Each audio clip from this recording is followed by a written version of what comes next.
Hello students, आज के इस वीडियो लेक्चर में हम सरस्वती हाई स्कूल 10th जो इलस्ट्रेशन है आपके टेक्स्ट बुक के पेज नंबर 88 पे दिया हुआ है वो सॉल्व करेंगे। इसका थरो एक्सप्लेनेशन मैं आपको इस लेक्चर में दूंगी। तो यहाँ पे Saraswati high school Khed showed the following position on 31 मार्च 2018 को अपनी पोजीशन शो कर रहा है। तो ये जो बैलेंस शीट दी हुई है एज ऑन 31 मार्च 2018 की है। तो यहाँ पे कैपिटल फंड दिया हुआ है, एंट्रेंस फीस दी हुई है, फिर कैश इन हैंड दिया है, ये सारे ओल्ड बैलेंसेस है, कैश एट बैंक है, then laboratory, building, furniture, books, tuition fees, receivable. तो यहाँ पे से आप है ना जब भी न्यू बैलेंस शीट बनाओगे तो क्या क्या लोगे। तो यहाँ पे ये देखिए laboratory, building and furniture, books, ये सब है ना, सब के सब आपको ओपनिंग करके वहाँ पे बैलेंस शीट जो नहीं बनाएंगे उसमें भी आपको लेना है।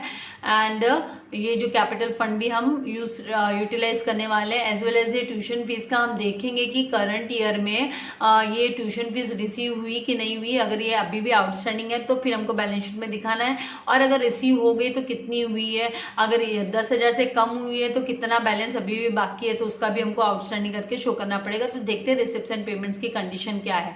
अभी यहाँ पे रिसिप्शन पेमेंट्स 2019 का दिया हुआ है, ये करंट ईयर है, अभी हमको करंट ईयर का बनाना है, सरप्लस फाइंड आउट करना है। जो ऊपर हमने बैलेंस शीट, ये जो बैलेंस शीट हमने रीड की ये 2018 की बैलेंस शीट थी, ठीक है। तो यहाँ पे अब हम आते हैं, यहाँ पे हमको यहाँ पे दिया है कैश बैलेंस दिया हुआ है, बैंक बैलेंस दिया है, ये ओपनिंग है, हमको इसकी रिक्वायरमेंट नहीं है क्योंकि ये जो सम है इससे प्रीवियस सम में जो 9 सम था तो उसमें तो हमको है ना बैलेंस शीट भी बनानी थी, तो हमने ये अमाउंट यूटिलाइज करना था ओपनिंग। लेकिन यहाँ पे तो हमको ओल्ड बैलेंस शीट तो बनानी नहीं है, इसके लिए है ना हम इसको कुछ हमारे कुछ काम करनी है इसमें, तो इसको हम ये अमाउंट को यहाँ से लेंगे नहीं। अभी यहाँ पे देखिए ट्यूशन फीस करके बोला है, तो ट्यूशन फीस में 2017 और 18 का 8,000 बोला है। तो देखिए आप ओल्ड बैलेंस शीट को जरा देखिए, एक नजर घुमाएंगे तो यहाँ पे ट्यूशन फीस रिसीवेबल 10,000 बोला गया है। देखिए ये बहुत इंपॉर्टेंट ट्रांजेक्शन है, यहाँ पे आपको ध्यान देने की जरूरत है। ओल्ड बैलेंस शीट के साथ आपको नए रिसिप्ट एंड पेमेंट अकाउंट में क्या क्या रिसीव हो गया, क्या क्या पे कर दिया, वो आपको कंपेयर भी करना पड़ेगा, आपको डिफरेंस देखना पड़ेगा। तो यहाँ पे देखिए ट्यूशन फीस रिसीवेबल मतलब आउटस्टैंडिंग 10,000 थी, उसमें से अब देखिए 2017-18 की 8,000 है ना रिसीव हो चुकी है। इसका मतलब इन दोनों का जो डिफरेंस है माय डियर स्टूडेंट्स, ये जो 10,000 एंड 8,000 है, इसका जो 2,000 का डिफरेंस आता है ये 2,000 अब हम करंट ईयर की जब बैलेंस शीट बनाएंगे तो उसमें एसेट्स के अंडर में 2,000 आउटस्टैंडिंग दिखाएंगे। बहुत इंपॉर्टेंट चीज है, याद रखने वाली चीज है, दिमाग में फिट करना है आपको कि आपको जब ओल्ड बैलेंस शीट दी रहेगी या ओल्ड बैलेंसेस दिए रहेंगे तो आपको रिसिप्ट्स एंड पेमेंट्स में जो बैलेंसेस है उनके साथ आप ओल्ड को कंपेयर करोगे कि कुछ है ना बाकी तो नहीं है, कुछ आउटस्टैंडिंग तो नहीं है, वो आपको चेक करना ही पड़ेगा। अभी नेक्स्ट आपको यहाँ पे जो बैलेंस दिया है 2018-19 का 1 लाख रुपीज, ये है ना करंट ईयर की ट्यूशन फीस है, तो ये आपको इनकम के अंडर में लिखनी है। इसको 2018 वाले को 17-18 को हम नहीं लिखेंगे, इसका खाली हम डिफरेंस फाइंड आउट किए हैं कि ये 8,000 माइनस ये जो 10,000 माइनस 8,000 किया तो 2,000, उसका हमने इफेक्ट एसेट्स में दिखा देना है आउटस्टैंडिंग करके, और 2017-18 का आउटस्टैंडिंग फीस करके ये 1,000 हम इनकम के अंडर में लिखेंगे क्योंकि ये करंट ईयर रिलेटेड है। देन फाइन कलेक्टेड, ये भी हम इनकम के अंडर में लिखेंगे। एडमिशन फीस है तो ये भी हम कहाँ लिखेंगे, इनकम के अंडर में ही हम इसको लिखेंगे। देन आपको टर्म फीस आया तो टर्म फीस भी हम कहाँ लिखेंगे, टर्म फीस को भी हम इनकम के अंडर में ही शो करने वाले हैं। उसके बाद में नेक्स्ट हमारे पास यहाँ पे डोनेशंस टू फॉर लाइब्रेरी, ये जो डोनेशंस टू ये जो फॉर लाइब्रेरी है ये दिया हुआ, ये आपको स्पेसिफाई किया गया है कि ये डोनेशन किसके लिए है, ये लाइब्रेरी के लिए। तो ये है ना आपका स्पेसिफाइड डोनेशन है, इसके लिए इसको आप है ना लायबिलिटीज के अंडर में शो करोगे, ना कि आप इसको इनकम के अंडर में, ठीक है। तो ये लायबिलिटीज के अंडर में आएगा। Then interest on bank deposit, ये जो इंटरेस्ट ऑन बैंक डिपॉजिट है ये आपकी इनकम है, रेवेन्यू इनकम है, इसको आप इनकम के अंडर में शो करने वाले हो bye interest on bank deposits करके। देन गवर्नमेंट गवर्नमेंट ग्रांट्स, इसके यहाँ पे आपको स्पेसिफाई किया है कि ये रेवेन्यू ग्रांट्स है। क्या है? रेवेन्यू ग्रांट्स है। तो इसको भी आप क्या करोगे, इनकम के अंडर में बाय गवर्नमेंट ग्रांट्स करके इसको शो करने वाले हो। देन नेक्स्ट यहाँ पे आते हैं हम पेमेंट्स के अंडर में। तो पेमेंट्स के अंडर पे यहाँ पे दिया है सैलरीज टू टीचर्स, टीचर्स को सैलरी की बात की है, तो ये एक्सपेंडिचर है। तो यहाँ पे ये हम क्या लिखेंगे एक्सपेंडिचर के अंडर में, जब हम इनकम एंड एक्सपेंडिचर अकाउंट बनाएंगे, राइट, तो हम एक्सपेंडिचर में टू सैलरीज टू टीचर्स, क्योंकि एक्सपेंडिचर अकाउंट हम है ना डेबिट साइड में बनाते हैं, जो कि लेफ्ट हैंड साइड में, हम यूजुअली इसको लेफ्ट हैंड साइड ही बनाते हैं डेबिट को। ओके, इसका उल्टा बैलेंस शीट में आपके उल्टा होता है। बैलेंस शीट में आप लायबिलिटीज को लेफ्ट हैंड साइड में बनाते हो, जो आपका सारे क्रेडिट बैलेंसेस होते हैं, और एसेट्स को आप राइट हैंड साइड में बनाते हो। बैलेंस शीट कोई अकाउंट नहीं है, बैलेंस शीट एक स्टेटमेंट है, इसलिए वहां पे हम TO2 एंड BY भी यूज नहीं करते हैं। इस चीज में बच्चे बहुत बार कंफ्यूज होते हैं कि मीन्स ऐसा क्यों, ये है ना, हमको जैसे रूल बनाया गया है, बच्चा पहले से जैसा रूलिंग आ गया है कि अकाउंटिंग के रूल, वो हमको फॉलो करना है। हाँ, इसके जो बेसिक रूल है उसमें कोई डिफरेंस नहीं है, इसके फॉर्मेट में तो डिफरेंस है कि आपका लायबिलिटी साइड आप लेफ्ट हैंड साइड में बना रहे हो और आपका एसेट साइड आप राइट हैंड साइड में बना रहे हो। तो ये आप प्रैक्टिस से आपके माइंड में फिक्स हो जाने वाले, उसको टेंशन लेने वाली बात नहीं है। अब यहाँ पे नेक्स्ट हमारे पास है salaries to office staff. Office staff को सैलरी देने की बात, तो ये भी है एक्सपेंडिचर हुआ, तो हम एक्सपेंडिचर अकाउंट के अंडर में मतलब इसको to salaries to office staff करके हम इसको लिखने वाले हैं। फिर यहाँ पे बाय बुक्स, तो बाय बुक्स को हमको ये 15,000 का बुक्स खरीदा है, परचेसिंग की है, राइट। ये बुक्स है ना, इसके लिए स्कूल के लिए बुक्स एसेट्स होती है। बुक्स अगर लाइब्रेरी में यूज की जा रही है तो वो कोई एक आधे साल के लिए नहीं होती है, वो लॉन्ग टर्म के लिए होती है। तो ये है ना एसेट्स के अंडर में, और यहाँ पे भी देखिए आपको बैलेंस शीट में एसेट के अंदर में बुक्स दिखा है। तो ये जो ओपनिंग बैलेंस है आपका बुक्स का 22,000 का, उसमें आप न्यू परचेसेस 15,000 का आप न्यू परचेसेस करने वाले हो, जो 1 जनवरी 2019 को। ये यहाँ पे डेट दिया, तो हो सकता है इन पे कुछ डेप्रिसिएशन चार्ज करना हो तो हमको ये यूटिलाइज हो, तो हमको ये चेक करना पड़ेगा। हम देखेंगे कि ये इस पे कोई डेप्रिसिएशन है क्या। नाउ नेक्स्ट हमारे पास यहाँ पे है प्रिंटिंग एंड स्टेशनरी। तो my dear students, printing and stationery भी एक्सपेंसेस होता है, इसको एक्सपेंडिचर अकाउंट के अंडर में हम प्रिंटिंग एंड स्टेशनरी करके दिखाएंगे। आपका income and expenditure exactly profit and loss account के जैसा ही होता है, जो आपने फाइनल अकाउंट प्रोप्राइटरशिप का, सोल प्रोप्राइटर एंड फर्म का, अपने पार्टनरशिप फर्म का सीखा है, वैसे ही होता है, कोई नया नहीं है, और रूल भी सेम ही है। देन एनुअल गैदरिंग एक्सपेंसेस, ये भी एक्सपेंडिचर के अंडर में आएगा। देन आपका ऑफिस रेंट है, ये भी एक्सपेंडिचर के अंडर में आएगा। देन आपके रिपेयर्स है, तो रिपेयर्स को आप कहाँ पे शो करोगे, ये भी एक्सपेंडिचर के अंडर में शो करोगे। देन स्पोर्ट्स एक्सपेंसेस, तो ये भी आपका एक्सपेंडिचर के अंडर में आएगा। देन आपको नेक्स्ट दिया है फर्नीचर। अभी यहाँ पे फर्नीचर आपका फिक्स्ड एसेट है, और ये परचेस हुआ है 1 जुलाई 2018 को। जुलाई 2018 को परचेस हुआ है, न्यू फर्नीचर है ये, तो एडिशनल फर्नीचर है, तो इसको आप ऐड करोगे एसेट्स के अंडर में। और ये डेट हमको ध्यान रखनी है, अगर डेप्रिसिएशन कैलकुलेट करने बोला तो हमको फिर नए पे अलग से डेप्रिसिएशन निकालना है फर्नीचर पे, और पुराने फर्नीचर पे अलग डेप्रिसिएशन पूरा फुल ईयर का निकालना रहेगा। तो इस तरीके से ये सारे हुए। अब यहाँ पे ये बाय बैलेंस कैरिड डाउन, ये जो कैरिड डाउन वाला रहता है वो अमाउंट हम लेते हैं, जो आपके रिसिप्ट्स एंड पेमेंट्स के लास्ट में हमको दिखाई देता है। तो यहाँ पे ये जो है कैश एंड बैंक, ये cash balance and bank balance है, ये उठा के हमको एसेट्स के अंदर में शो करना है। तो इस तरीके से रिसिप्ट्स एंड पेमेंट्स को हमने रीड कर लिया है। अब हम आते हैं एडिशनल इन्फॉर्मेशन पे, क्या क्या दिया है, किस पे क्या हमें एडजस्टमेंट करने बोला। तो यहाँ पे देखिए आपको बोला कि tuition fees are outstanding for the current year, current year की ट्यूशन फीस आउटस्टैंडिंग बोला है। तो आप है ना ट्यूशन फीस का जो अमाउंट है 1 लाख का, जो आपको ऊपर 1 लाख दिया है इसमें रिसिप्ट्स में आपको, वो 1 लाख, ये 1 लाख में आप है ना करंट ईयर का जो आउटस्टैंडिंग है 5,000, वो भी आपको क्या करना है, ऐड करना है। क्यों? क्योंकि ये हमको फ्यूचर में रिसीव होने वाला है, रिसीवेबल है, इसीलिए ये है ना इसके लिए इनकम के अंडर में जब आप ट्यूशन फीस लिखोगे बाय ट्यूशन फीस, तो वहां पे आप 5,000 ऐड करोगे, और उसका दूसरा इफेक्ट आप दिखाओगे एसेट्स के अंडर में, बैलेंस शीट में एसेट्स के अंडर में। देन नेक्स्ट आपको यहाँ पे दिया salary to teachers is outstanding 15,000। तो इसका मतलब ये सैलरी टू टीचर भी आप इनर कॉलम में अमाउंट लिखोगे। ओके, मतलब एक मार्किंग आपको देना, एक लाइन आपको लीव करना है सैलरी टू टीचर्स के लिए। यहाँ पे जब आप बैलेंस लिखोगे तो 1 लाख लीव करते हुए इनर कॉलम में ये 1,80,000 लिखोगे, और इनर कॉलम में लिखने के बाद में एक लाइन लीव करके क्योंकि ये पहले हम सारे रिसिप्ट्स एंड पेमेंट्स के ही बैलेंस ट्रांसफर करते रहे, तो आपको एक लाइन लीव करना है। तो इसके लिए एक मार्किंग टिक मार्क, अभी हार्ड कॉपी नहीं है आपके पास, हार्ड कॉपी आ जाएगी तो आपको ऐसे प्रैक्टिस करने की, 1 टिक मतलब 1 एडजस्टमेंट क्वेश्चन रीड करते टाइम समय पे, क्योंकि उसके बाद हम अमाउंट्स ट्रांसफर करते राइट। और इसका सेकेंड इफेक्ट आउटस्टैंडिंग सैलरी का लायबिलिटीज के अंडर में आएगा। ये है ना स्कूल को सैलरी देना बाकी है टीचर्स को, तो उनकी लायबिलिटीज है, they have to make payment for this, they are obligated to make payment. Next ये जो रेंट पेड इन एडवांस है 3000 का, इसको हमको एक्सपेंडिचर के अंडर में से हमें क्या करना होगा, इसे माइनस करना होगा। तो यहाँ पे जो हमारा यहाँ पे जो बैलेंस दिया है हमको ऑफिस रेंट का, तो ऑफिस रेंट को हम इनर कॉलम में लिखेंगे और यहाँ से हम माइनस कर देंगे 3000, बिकॉज ये प्रीपेड है, एडवांस में पेमेंट किया हुआ है। अब ये एडवांस में पेमेंट किया हुआ है तो ये एसेट हुआ, तो इसको हमको क्या करना है, इसको हमको एक्सपेंडिचर के अंडर में जाके एसेट्स के अंडर में जाके हमको इसको 3000 को प्रीपेड ऑफिस रेंट करके भी हमको लिखना है।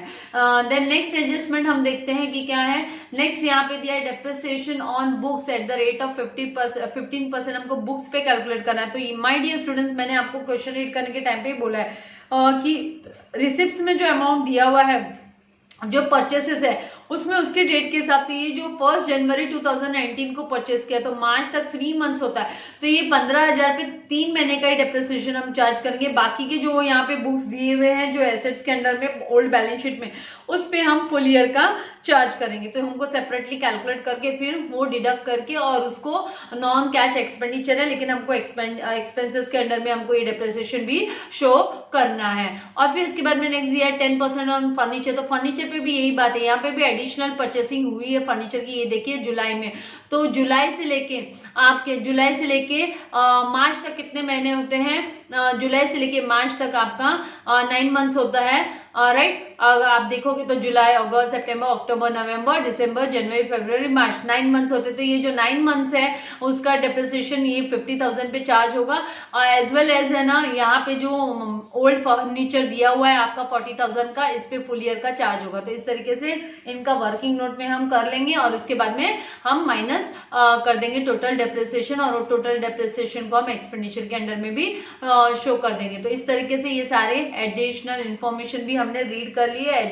अभी आपने फॉर्मेट रेडी रखा है मैंने, तो हम 1 by 1 पहले हम यहाँ पे जो रिसिप्ट्स दिया हुआ है वहां से हम स्टार्ट करेंगे, और जो बैलेंस शीट के, जो ओल्ड बैलेंस शीट के बैलेंसेस है वो भी हम है ना, जो फिक्स एसेट्स वगैरह, इसमें cash in hand and cash at bank हम नहीं लेंगे, लेकिन बाकी जो कैपिटल फंड वगैरह सब है वो सब हमको लेके 1 by 1 हमको न्यू बैलेंस शीट में भी दिखाना है। तो चलिए हम स्टार्ट करते हैं बैलेंस शीट के आइटम्स और रिसिप्ट्स एंड पेमेंट्स के एंटर करना। सबसे पहले हम बैलेंस शीट से स्टार्ट करेंगे, जो ओल्ड बैलेंस शीट 2018 की दी है।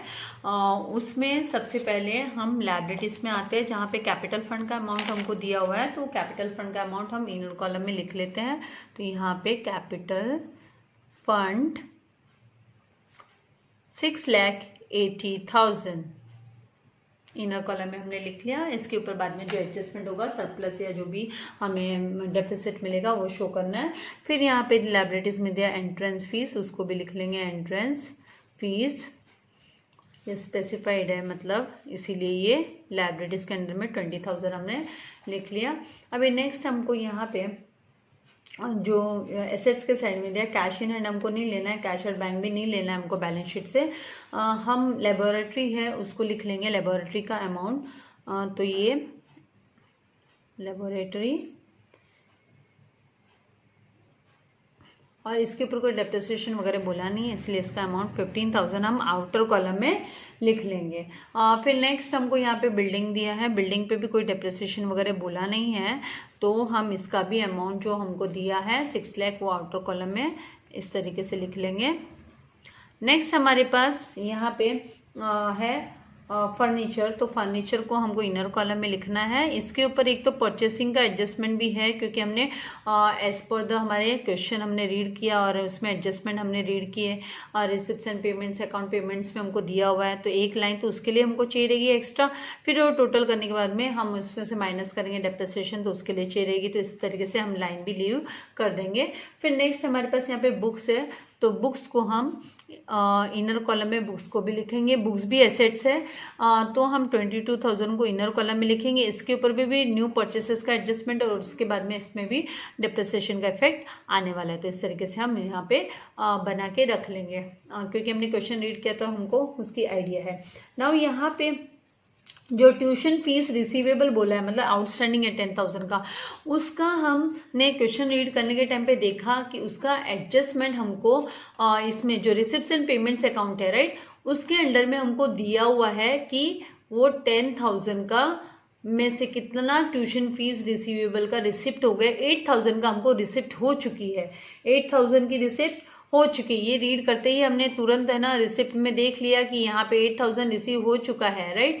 तो मतलब अभी भी बाकी कितना है, बाकी है यहाँ पे 2,000।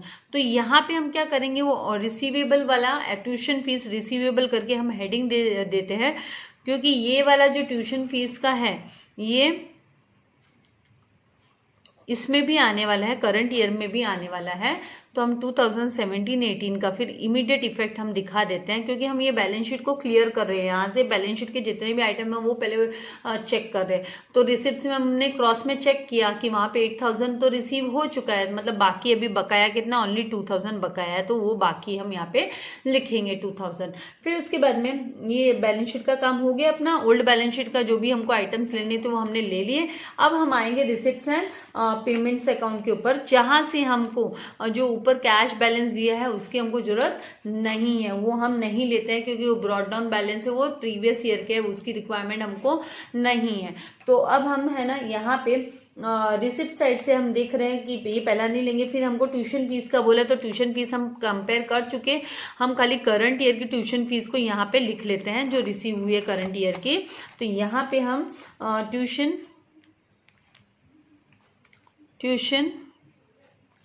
फीस जो करंट ईयर की है 1 लाख, वो अमाउंट हम लिख लेते हैं। और हमने 8,000 का इफेक्ट तो हमने क्रॉस चेक कर दिया था, जो 8,000 दिया है तो 8,000 वो लास्ट ईयर का रिसीव हुआ, और लास्ट ईयर एक्चुअल में 10,000 मिलना बाकी था। तो 10,000 माइनस 8,000 किया तो उसका 2,000 का इफेक्ट अभी भी मतलब बाकी है, वो हमने दिखा चुके हैं हम एसेट्स के अंडर में। तो यहाँ पे हम इसकी भी ट्यूशन फीस आउटस्टैंडिंग का है इफेक्ट, इसलिए हम उसको 1 लाइन लीव कर देते हैं। देन नेक्स्ट यहाँ पे हमको दिया है फाइन, तो टू फाइन का ये हम बाई साइड, हम क्रेडिट साइड में लिखते हैं, क्योंकि ये हमारा नॉमिनल अकाउंट है। Receipts and payments account real account था। नॉमिनल अकाउंट का रूल होता है debit all expenses and losses, तो जितने भी एक्सपेंसेस एंड लॉसेस उनको डेबिट करना है, and credit all incomes and gains. और रिसिप्ट्स एंड पेमेंट्स अकाउंट है, वो कौन सा अकाउंट है, रियल अकाउंट है। रियल अकाउंट का रूल क्या होता है, debit what all comes in and credit what all goes out। तो उसके हिसाब से वो है ना क्रॉस में ये आ रहा है। देखो आप ऐसे सोचो कि मिस क्रॉस में क्यों डाल रहे हो, तो यहाँ पे ये इनकम है, इसीलिए हम यहाँ पे फाइन कलेक्टेड को इनकम के अंडर में लिख रहे हैं।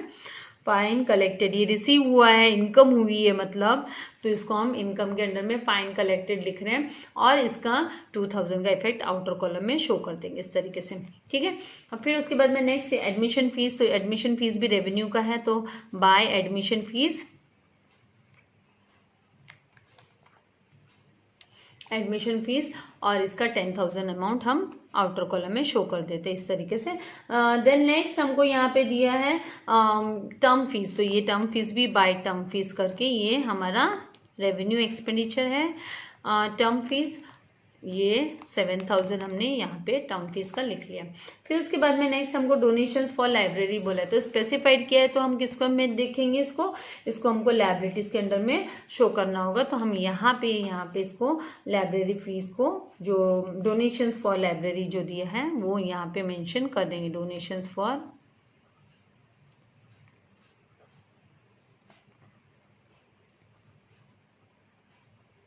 इस तरीके से लाइब्रेरी, और 1,000 हम आउटर कॉलम में शो कर देते हैं। फिर नेक्स्ट जो क्वेश्चन में हमको दिया है वो है इंटरेस्ट ऑन बैंक डिपॉजिट, तो ये हमारी इनकम हुई, तो हम इनकम अकाउंट के अंदर में, इनकम के अंडर में bye interest on bank deposits, और इसको हम आउटर कॉलम में 5000 इसका शो कर देंगे इस तरीके से, तो ये आ गया। उसके बाद में गवर्नमेंट ग्रांट्स दिया है और ब्रैकेट में हमको रेवेन्यू बोला है, रेवेन्यू बोला है इसीलिए हम इसको इनकम के अंडर में बाय गवर्नमेंट ग्रांट्स करके लिख देंगे। छूट, ग्रांट्स का मतलब छूट, कंसेशन, गवर्नमेंट जो कंसेशन देती है वो, तो वो रेगुलर नहीं होता है, छूट है ना। ये रेवेन्यू एक्सपेंडिचर रेगुलर टाइप की होती है, तो 2000 हम यहाँ पे लिख लेंगे, कहाँ पे, इनकम के अंदर में हम इसको शो कर देंगे। कंफ्यूजन नहीं होना चाहिए आपको, ये 2000 ही है, 2 लाख है, तो यहाँ पे हमने 2 लिखा है।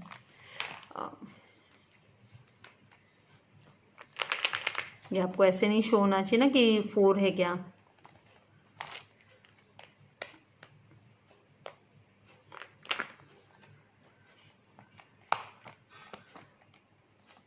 ड्राई हो गया था वाइट ना।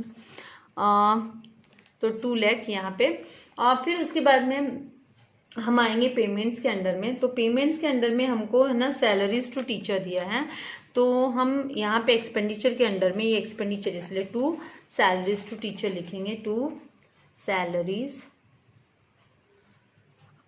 टू टीचर्स, और इसका अमाउंट इनर कॉलम में लिखेंगे क्योंकि इसके ऊपर एडजस्टमेंट है, आउटस्टैंडिंग है, क्वेश्चन रीड किया है।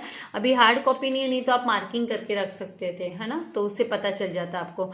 फिर आपको दिया है 2 staff salaries, 2 salaries to staff दिया है, 2 सैलरीज टू स्टाफ। मैं स्ट्रेट बुक रखी सॉल्व करने देख रही हूँ, इसलिए थोड़ा हैंड राइटिंग का इफेक्ट हो रहा है, अच्छी नहीं लग रही है मुझे हैंड राइटिंग देख के मेरी, ठीक है। 30,000। फिर उसके बाद में प्रिंटिंग एंड स्टेशनरी दिया है आपको, तो वो भी आप क्या लिखोगे, 2 प्रिंटिंग एंड स्टेशनरी।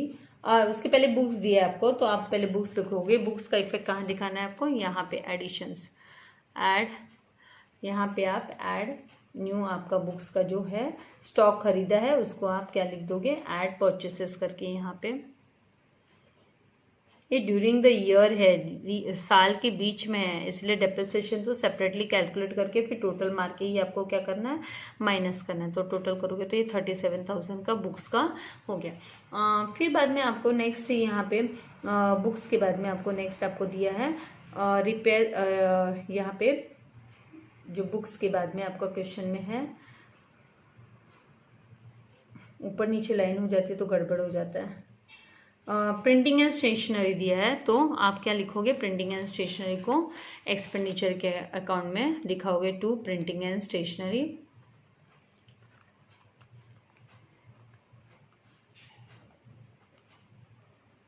इस तरीके से, और यहाँ पे वो 5,000 आप शो कर दोगे प्रिंटिंग एंड स्टेशनरी का। नेक्स्ट आपको क्वेश्चन में एनुअल गैदरिंग एक्सपेंसेस दिया है, तो 2 एनुअल गैदरिंग एक्सपेंसेस, ये भी एक्सपेंडिचर हुआ। आउटर कॉलम में 10,000, ठीक है। उसके बाद में आपको ऑफिस रेंट दिया है, तो आप 2 ऑफिस रेंट, और ऑफिस रेंट पे आपका एडजस्टमेंट है प्रीपेड का, तो इसको इनर कॉलम में लिखोगे 16,000। फिर नेक्स्ट आपको दिया है स्पोर्ट्स एक्सपेंसेस, रिपेयर्स दिया है, तो आप 2 रिपेयर्स लिख लो। अमाउंट आउटर कॉलम में 15,000। फिर दिया हुआ है स्पोर्ट्स एक्सपेंसेस, तो 2 स्पोर्ट्स एक्सपेंसेस 5,000, ठीक है। इस तरीके से आगे अब आपको दिया फर्नीचर, तो फर्नीचर का न्यू परचेसेस है, तो यहाँ पे ऐड परचेसेस करके 50,000 दिया, वो 50,000 लिख लोगे। टोटल फर्नीचर 90,000 का हो गया, इस तरीके से हो गया। इसके बाद में आपके ये जो बैलेंस दिया हुआ है क्रेडिट डाउन का, कैश एंड बैंक का, तो वो आपको इधर लिख लेना है। यहाँ पे लाइन लीव कर देना क्योंकि यहाँ पे रिसीवेबल 2018-19 का आने वाला है, हमने क्वेश्चन रीड किया उसके हिसाब से आने वाला है। यहाँ पे cash in hand and cash at bank, ये 8,000 और ये 12,000, तो आउटर कॉलम में चला जाएगा टोटल 20,000, इस तरीके से। ठीक है, ये हो गया। तो मतलब हमारे जो रिसेप्शन पेमेंट्स के भी हमने सब इफेक्ट दिखा दिए। अब हम आते हैं एडिशनल इन्फॉर्मेशन के हिसाब से। तो एडिशनल इन्फॉर्मेशन में सबसे पहले टॉप में आपको फर्स्ट वाला ट्यूशन फीस आउटस्टैंडिंग की बात की है, तो हम यहाँ पे add outstanding tuition fees, tuition 5,000 दिया है, यहाँ पे 5,000 लिख लोगे। आउटर कॉलम में भी टोटल 1,05,000 शो कर दो। ठीक है, और ये 5,000 का इफेक्ट आपको यहाँ पे ये जो 2018-19 अभी मैंने लिखा था करंट ईयर का 5,000 बाकी अभी, तो टोटल 7,000 आउटर कॉलम में शो कर दो, इस तरीके से। फिर सेकेंड आपको दिया सैलरी टू टीचर्स वाला भी आउटस्टैंडिंग दिया, तो add outstanding salaries, add outstanding salary. तो टीचर को अभी 15,000 और टीचर्स को मिलना बाकी है, 1,95,000। यहाँ पे outstanding salaries to teachers, salaries to teachers 15,000। Liability है ना, देना पड़ेगा ना बाद में। Then rent paid in advance, तो उसका प्रीपेड माइनस करो। यहाँ पे रेंट वर्ड यूज़ किया, लेकिन ये ऑफिस रेंट एक ही चीज़ दी है ना आपको, इसलिए यहाँ पे प्रीपेड रेंट, ये ऑफिस रिलेटेड ही है। प्रीपेड रेंट कितना बोला है 3,000, तो यहाँ पे 3,000 और इसको माइनस करोगे, आउटर कॉलम में 13,000 शो कर दोगे।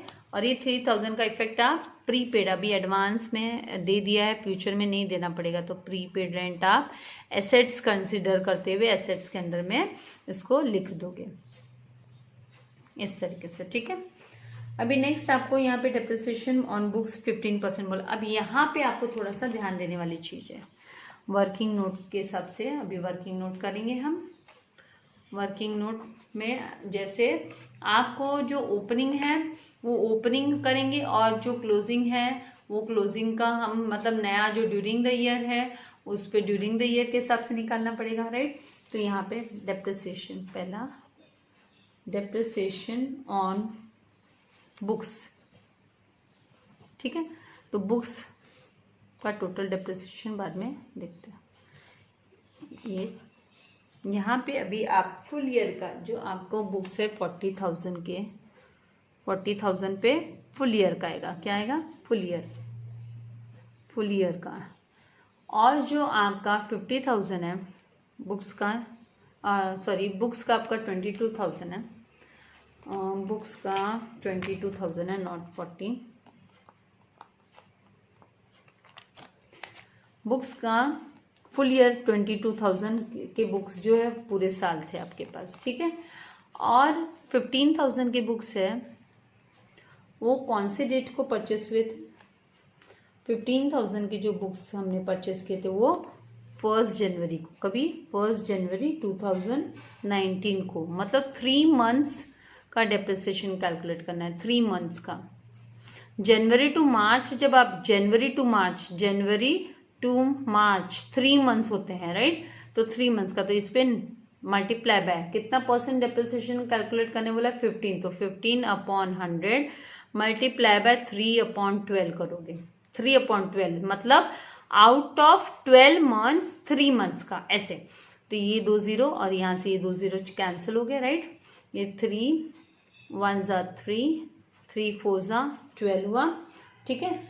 फिर आप क्या करोगे, इन दोनों को पहले क्या कर लो, मल्टीप्लाई कर लो। तो 15 15 ज़ा कितना होता है 225 होता है, राइट। तो 225 और ये वाला जो 0 है वो भी अपॉन 4, 225 मतलब 2,250 डिवाइडेड बाय 4 आप करोगे तो फिर आपको 563, आप उसको राउंडेड बाद में भी कर सकते हो, 562.5 आएगा। कैसे आएगा, देखो 4 1 ज़ा 4, अभी 4 5 ज़ा कितना होता है 20 होता है। फिर यहाँ पे 2 बचेगा, तो 2 4 6 ज़ा 24 होने वाले, फिर 1 बचेगा, तो 4 2 ज़ा 8 लोगे, फिर आपका 2 बचेगा, तो डेसिमल के बाद में आपको यूज़ करना है। तो 2 बचा तो मतलब 20 बनाया तो 0.5, तो 562.5। अगर ये कैलकुलेशंस में आपको कन्फ्यूजन्स होते हैं तो आप प्रैक्टिस कीजिए। ओके, यहाँ पे फुल ईयर का 15/100, यहाँ पे फुल ईयर का, तो ये 2 0 और ये 2 0 गए, राइट। फिर बाद में उसके बाद में आप 220 मल्टीप्लाई बाय आपको क्या करना है, 15 करना है, तो आपको कितना आएगा, 3300 आएगा। कितना आएगा, 3300, ठीक है।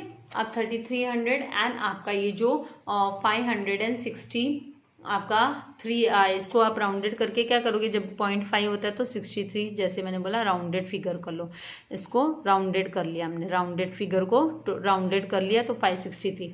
अब टोटल आपका कितना हुआ, 3300 एंड 563, इन दोनों को टोटल करोगे तो 3683, तो 3863 ये टोटल डेप्रिसिएशन बुक्स पे हुआ। किस पे हुआ, बुक्स पे हुआ। तो इसको आप बुक्स के यहाँ से माइनस कर दोगे, फिर जो टोटल डेप्रिसिएशन आपका है जो दिया है उसको क्या करोगे, बुक्स के यहाँ से टोटल पूरा 3863 जो आपका है माइनस डेप्रिसिएशन, क्या करोगे 15% डेप्रिसिएशन। लेकिन आपको सेपरेटली कैलकुलेट करना पड़ेगा। आप ये 37,000 पे 15 नहीं कर सकते, गलत आ जाएगा, ठीक है, क्योंकि आपको सेपरेट करना है, क्योंकि उनके दोनों की डेट है वो अलग अलग है। माइनस करोगे तो 0 माइनस तो पॉसिबल नहीं है, यहाँ से बोरो करते जाओ और फिर बाद में जब आप माइनस करोगे तो आपको कितना आना चाहिए, 33,000 आपको 137 आएगा। इस तरीके से माइनस करके देखो, यही आने वाला है, ठीक है।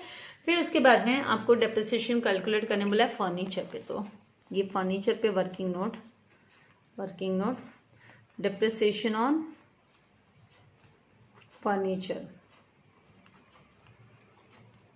ठीक है। डेप्रिसिएशन ऑन फर्नीचर 10% का एट द रेट ऑफ 10%, तो यहाँ पे फुल ईयर और कितने मंथ्स का, 9 मंथ्स का।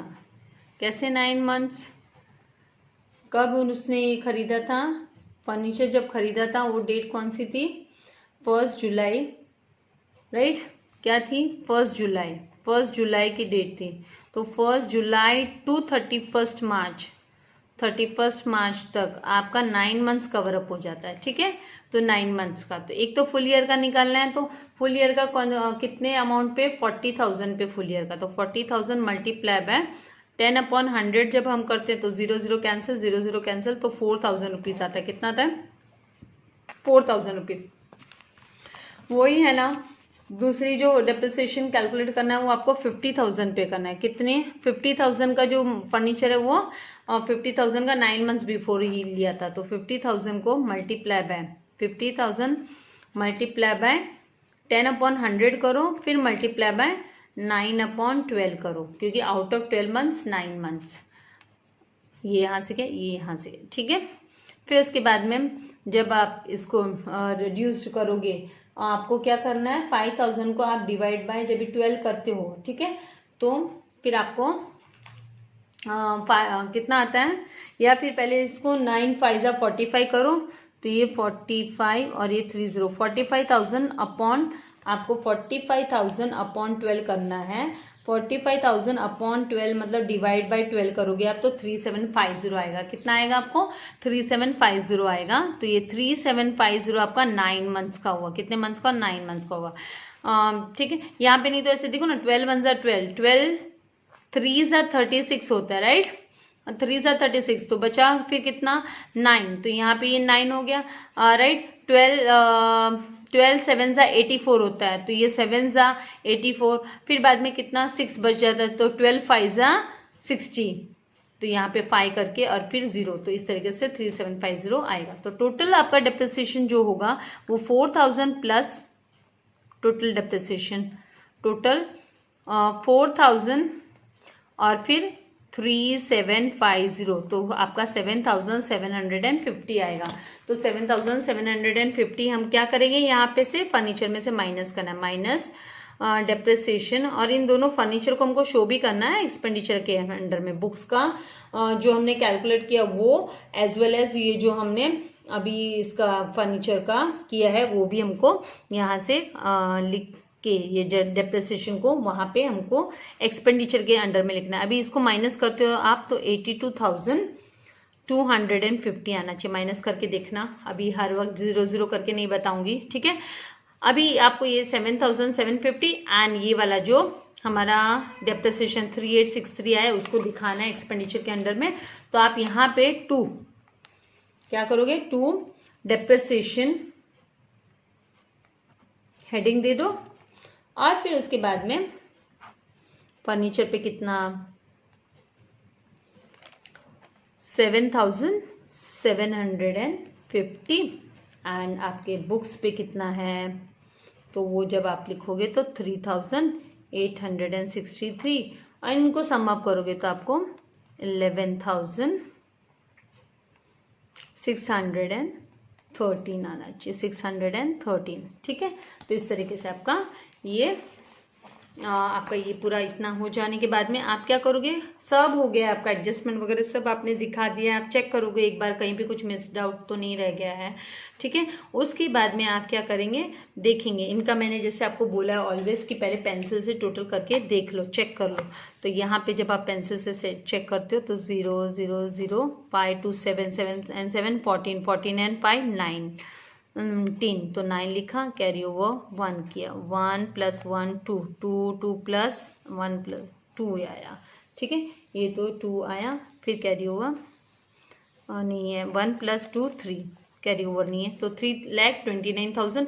अब यहाँ का भी आप क्या करो, पहले पेंसिल से पूरा टोटल कर लो, ठीक है। तो पेंसिल से जब आप टोटल करते हो तो 316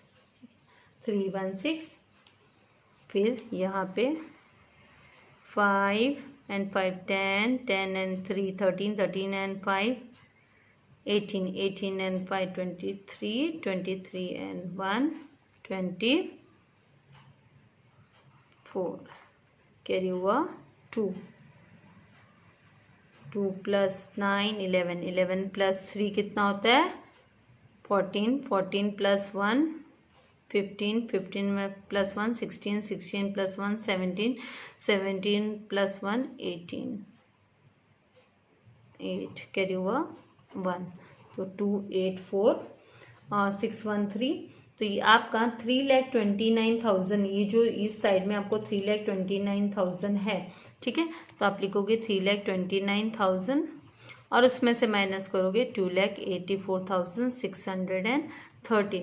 जब भी आप ये माइनस करोगे इसमें से 2,84,613 जब आप माइनस करोगे तो फिर आपको 44,387 आएगा। वो कैसे देख सकते हो कि इसको क्या करना है आपको, यहाँ पे इसके पास नहीं है, 0 - 3 पॉसिबल है, 0 - 1 ये यहाँ जाएगा, इसके पास भी नहीं, यहाँ जाएगा, इसके पास भी नहीं। अभी यहाँ पे 8 कर दो, यहाँ पे 9 क्योंकि 1 इसको दिया 9 और यहाँ पे 10 बन जाएगा, ठीक है। ये जो आपने पैटर्न बहुत पहले भी सीखे हैं ये सब, फिर भी मैं एक बार दिखा दे रही हूँ। 10 - 3 करते हो तो 7, 9 - 1 करते हो तो 8, 9 - 6 करते हो तो 3 और 8 - 4 करते हो तो 4, राइट। और फिर उसके बाद में आप ये तो पॉसिबल नहीं, यहाँ पे 1 कर दिया, ये 12 हुआ, 12 - 8 करते हो तो 4। तो इस तरीके से आपका 44,387 आता है। तो मतलब आपका ये सरप्लस है। तो आप क्या करोगे, यहाँ पे फिर 3,29,000, ये सब पेंसिल का आप बाद में रब कर सकते हो, यहीं पे पेंसिल से लाइट हैंड से कर लोगे तो यहाँ वहाँ अमाउंट लिख के गड़बड़ नहीं होगी, राइट। तो इस तरीके से 3,29,000 आपने लिखा और फिर आपका यहाँ पे बैलेंसिंग फिगर है वो है 44,387। इसको आप क्या लिखोगे, 2 सरप्लस। और सरप्लस कब होता है, it is excess of income. ये क्या है, एक्सेस ऑफ इनकम, इनकम ज्यादा हुई मतलब excess of income over expenditure के ऊपर, ठीक है। तो इस तरीके से ये आपका फिलअप, ट्रू एंड फॉल्स में भी ये काम आता है। और ये बैलेंसिंग जो फिगर है आपका सरप्लस, वो आप कहाँ लिखते हो, कैपिटल फंड में आप क्या करते हो, उसको ऐड करते हो। तो यहाँ पे आप लिख लोगे प्लस सरप्लस और फिर बाद में यहाँ पे 44,387 आप जब लिखोगे और उसका टोटल करोगे तो 7,24,387 आपका आएगा, ठीक है। इसके बाद फिर आप क्या करोगे, इन सब का क्या करना है, आपको टोटल करना है। इन सब का आप जब टोटल करोगे तो आपको, जब आप यहाँ पे इन सब को टोटल करोगे, ठीक है। इन सबको जब टोटल करोगे तो आपको 7,60,387 आना चाहिए। ये साइड में भी 7,60,387 आना चाहिए। तो इस तरीके से आपका ये जो बैलेंस शीट है वो भी क्या हो जाएगी, बैलेंस शीट टैली हो जाएगी। और आपका इसका मतलब आपने जितने भी इफेक्ट्स दिखाने थे वो इफेक्ट आपने क्या किए, करेक्टली आपने शो कर दिए हैं, आपने सब बराबर से दिखाया है। तो आपका कहीं पे भी कुछ भी प्रॉब्लम नहीं है, सब बराबर है। तो ये वाला जो इलस्ट्रेशन नंबर 10 भी हमने आज के इस वीडियो लेक्चर में कवर अप किया है। आपको अगर इससे रिलेटेड कुछ डाउट हो तो आप मुझे कमेंट बॉक्स में लिख सकते हो। हाँ, जाने से पहले अगर अभी तक आपने मेरा चैनल सब्सक्राइब नहीं किया है तो प्लीज़ डू सब्सक्राइब इट। हमें इसको ज़्यादा से ज़्यादा पॉपुलर बनाना है ताकि ज़्यादा से ज़्यादा लोगों को बेनिफिट्स मिल सके इसके। और बेल आइकॉन बटन पे प्रेस कीजिए ताकि मेरे लेटेस्ट वीडियो के नोटिफिकेशन आपको मिलते रहे। और लाइक करना मत भूलिएगा। Thank you very much. God bless you all dear children.